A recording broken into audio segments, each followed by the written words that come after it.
This sweet pup's parent, owner, came to me, found me when her dog was over 20 pounds underweight. She was having multiple issues with her stomach, her poop, eating, and this was kind of a last ditch effort. And so I want to talk to you about this very, very sweet dog, this very, very sweet owner, and how nutrition has allowed her to be able to not only thrive, but help her pet parent, her owner, as a service dog, which is so important. And so this particular dog, we will call her, even actually her owner said I can use her information. Her name is Indigo, and she is just 3 years old. And she came to me and she was 20 pounds underweight. Her owner was so concerned she was going to lose her. And so when she found me through a Google ad, we connected and I got kind of, as you would say, the skinny, the T on her. And I knew in my heart that there was a place for nutrition to help this dog. I just knew it. And so I want to explain what she was like when we first connected and what has happened since, because you too may be in the similar spot with your dog. Maybe it's stomach issues, maybe it's skin issues, maybe it's weight issues, they're underweight, they're overweight. Maybe it is urinary issues. Maybe you're very, very fortunate and your dog is presumed healthy and you're like, I want to keep my dog healthy and I want to use nutrition for that. And so I want to talk to you about this very sweet dog. So when she came to me, she was 82 pounds and needed to weigh at least 105. That's a huge difference. She'd been so sick. And so when she came to me, she was eating a very traditional kibble and it was working, but it wasn't what the owner wanted to feed her. And even though this pet was eating it, she liked home cooked better. The dog preferred it, her palate preferred it. And so she was eating gastrointestinal biome, was her current diet. Prior to her IBD diagnosis, she had fed her a home cooked diet. And so she wanted to go back to that. Previously, she was feeding chicken, beef, turkey, green vegetables, and some commercial fresh food, fresh pet. She had been on a home cooked diet since her owner had adopted her. And then she was diagnosed with IBD just in about 6 weeks before we connected. She'd always cooked for all of her dogs. And then this particular pup had been put on fresh pet with home cooked. And she started getting sick the past 6 weeks. And her internal medicine specialist put her on HP, which is a hydrolyzed protein diet. And then I eventually put her on Biome. And it works for some dogs. But for this owner and for this dog, it didn't. And here's the thing I want to say, no two dogs and no two dog owners are the same. And so being able to hold space is so important because what may work for one pet owner may not work for one of their dogs and vice versa. And so being able for things to be personalized, whether that is partially something you buy at the store, partially something you cook, just how can we make those puzzle pieces fit so right for this pet, for your pet, for that pet parent, for you as a pet parent. And so she then was put on gastrointestinal biome and she had to be hand feeding her dog Royal Canin mixed with pills, and she wasn't doing well. And I'm not saying it was the food, I'm saying it wasn't working for this dog. And because this pet owner had been previously home cooking, she was like, I really would like to go back to that. That's what my dog is used to. She seemed to be doing okay on it until this happened. And now what caused this? I don't know. Was the diet properly balanced and this was something else that upset her intestinal tract? Was it previous antibiotics? Was it intestinal parasites? Was it stress? Was this diet maybe just there was a gap that we had to balance it previously? And so I want to talk to you. And she quote, she's not doing well.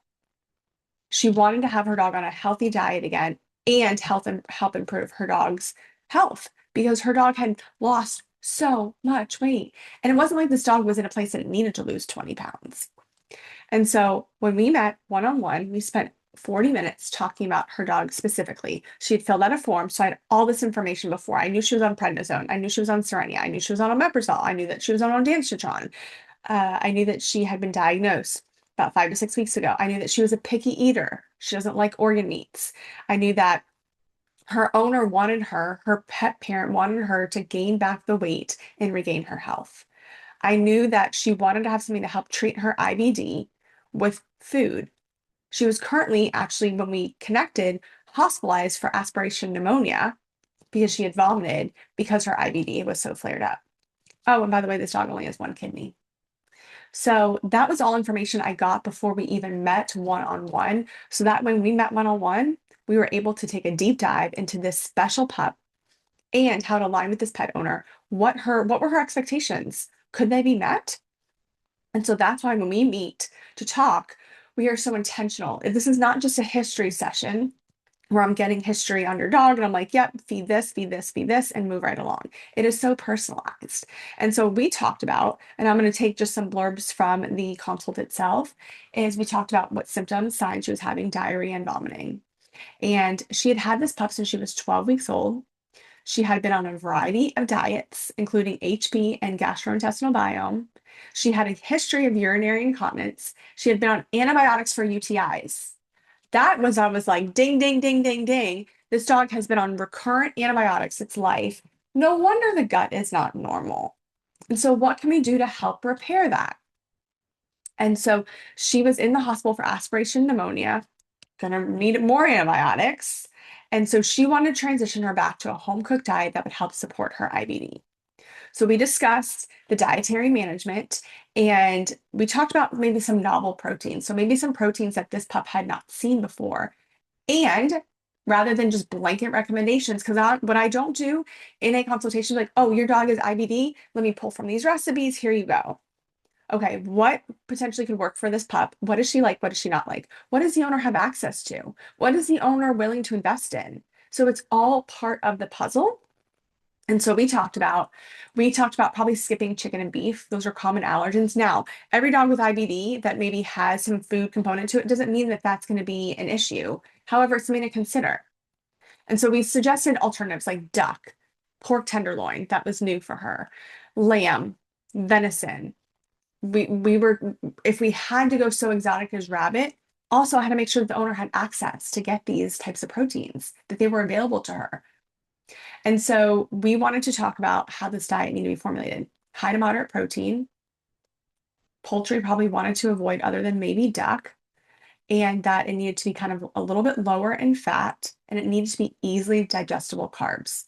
So when I say these diets are so personalized to the pets, they are so personalized in a way to help support them. It is not to treat, it is not to diagnose, it is to help support. She came to me because her veterinarian had said, hey, I need you to find someone who can help support you in this that is very interested in nutrition. You need to find a veterinarian who can do nutrition. And that's how we found each other.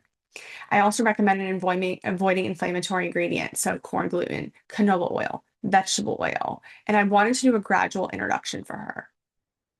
And so we talked about a food strategy for this sweet pup and talking about smaller portions, introducing very slowly. And here's the thing, too. She had 20 pounds that she needed to gain. So we had to be very intentional about how much she was eating and how we were going to gradually ramp that up to help support her weight while also not over feeding her where it's now just too much volume that her stomach can't handle. And so that's right now I want to invite you that if this is you, maybe I'm describing your exact dog, or maybe your dog has got recurring urinary issues. They've been on a slew of antibiotics, allergies, their ears and their skin. You just can't seem to just stay out of the vet office. Or maybe your dog is healthy and you want them to be even healthier and you don't want to wait until they're sick. I'm going to invite you to schedule a one-on-one nutrition consultation where we will do this exact thing together for your dog. Exactly. We will take a deep dive. I will have an idea of a history beforehand, and then we will take a deep dive. What are your goals? Are you wanting to buy something at the store? We can figure something out like that. You don't have to home cook. Do you want to home cook? Do you want to offer 50-50? In the morning, you want to do something you can buy and give it to them, and in the evening, you want to cook. You want to cook for them several days a week. It can be so customized to you and your dog. And so I want to invite you to schedule a one-on-one nutrition consultation where we can take a deep dive into this. And also what I want you to know is that if you decide to move forward with recipe formulation, which is something in addition to a consult, because not everyone who comes to me for a consult is looking to cook for their dog. Some people want something, hey, what is the best option I can buy for my dog based on my dog's health and my goals, my lifestyle, my preferences, my beliefs?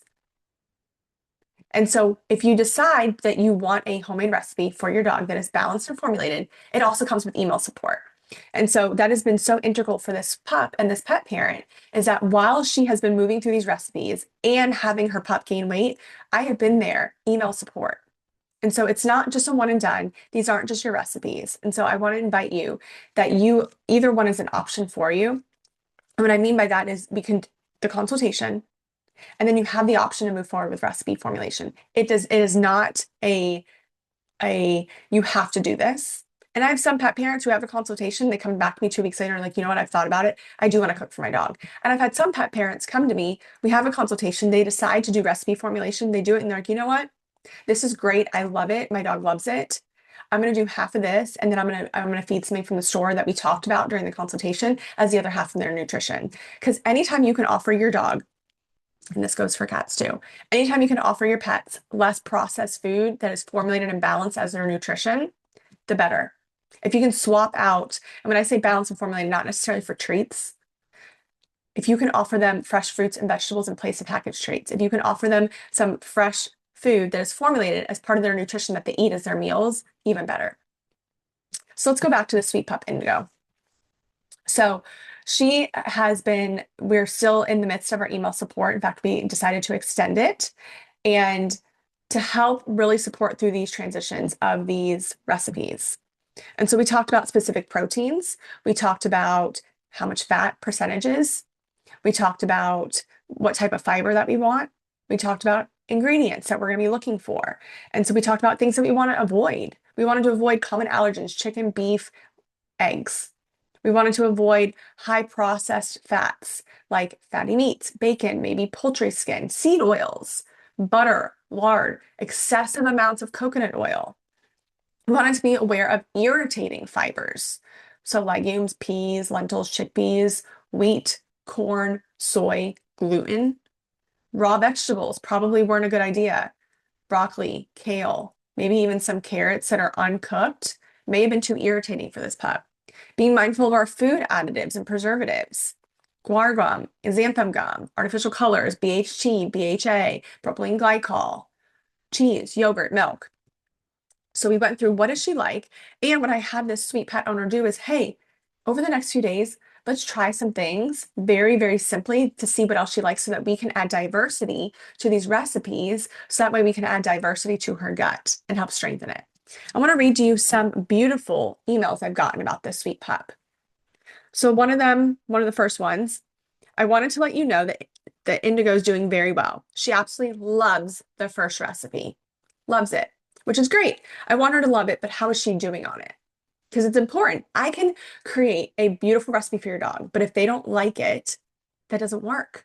So that's why we talk about their preferences on the consultation. What you have access to. Do you have grocery stores with certain ingredients? Do you like to shop at Sam's Club? What are your options there? Indigo is improving daily, absolutely no vomiting and good bowel movements. Her strength and energy are returning, and I just can't thank you enough. I can't thank you enough for helping save Indy's life.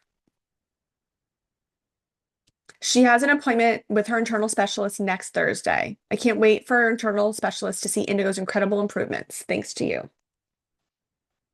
Now, here's the last one I just received from her just about a week and a half ago, and I have to read this to you because it is absolutely incredible. And being totally candid, I teared up a little bit when I read it. So let me pull it up for you. This was dated Wednesday, July 23rd, 2025. Hi, Dr. Bavanti. I just opened my email to reach out to you and found your message. Indigo had a recheck with her internal specialist last week. The veterinarian and nurses who had been treating Indigo were shocked and thrilled with her improvement.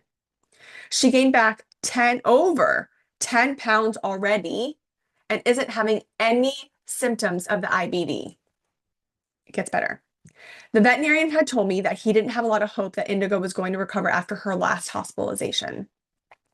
Absolutely credit you for saving Indigo's life, Dr. Bramante. Now, what I told the owner is that this was a team effort. It wasn't just me. It was her.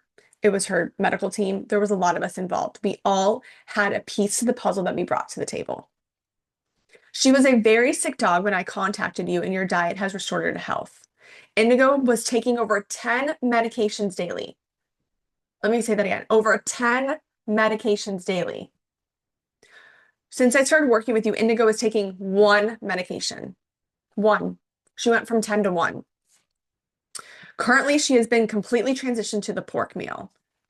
Food, just so you know, she was currently, before that, she was eating the venison, which she was thriving on. Again, a novel protein, a food she had not eaten before. I transitioned from the venison to the pork very slowly, but she's strictly eating the pork recipe now. Indigo seems to love the pork as much as she loves the venison. She was an extremely picky eater, so I was worried she might not like the pork, but she loves it. I'm so grateful. If not for you, I don't know if Indigo would be here. How special is that? This is what's possible for you and your dog. This is what's possible if your dog has a chronic condition that you are managing with your veterinarian and you feel like there is a piece to the puzzle that is missing. For the chronic skin, chronic ear issues that you're at the vet way more than you want to be. For the chronic urinary issues and the slew of medications and antibiotics your dog keeps getting put on, because sometimes we do need antibiotics. However, what are we dealing with the gut? Something else that this pup had done was a microbiome test. It helped give the whole picture for us. Maybe your dog has got constant vomiting, soft stool issues, weight issues, whether they're overweight or they're underweight. Maybe your pup is pretty healthy from what you can tell, and you know that you don't want to wait until they are sick because you've been there before. You've been there before with a sick dog who is declining, and you tried to reach out for every straw possible. You tried to switch their food. You tried medications. You tried specialists, and the cards were stacked against you. I get it. I've been there too with my dog. And I was reaching for straws. I was trying everything. And I told myself, I never want to feel like that again. I wanted to be proactive. I didn't want to be reactive. So if you're ready to be a proactive pet parent and really use nutrition to help your pet's health, to help your dog's health so they can thrive, so they can live better, so you can set them up to hopefully live longer, I want to invite you for that one-on-one nutrition consultation. I would love to get to know you and your dog, because what is possible for Indigo is possible for you and your pup.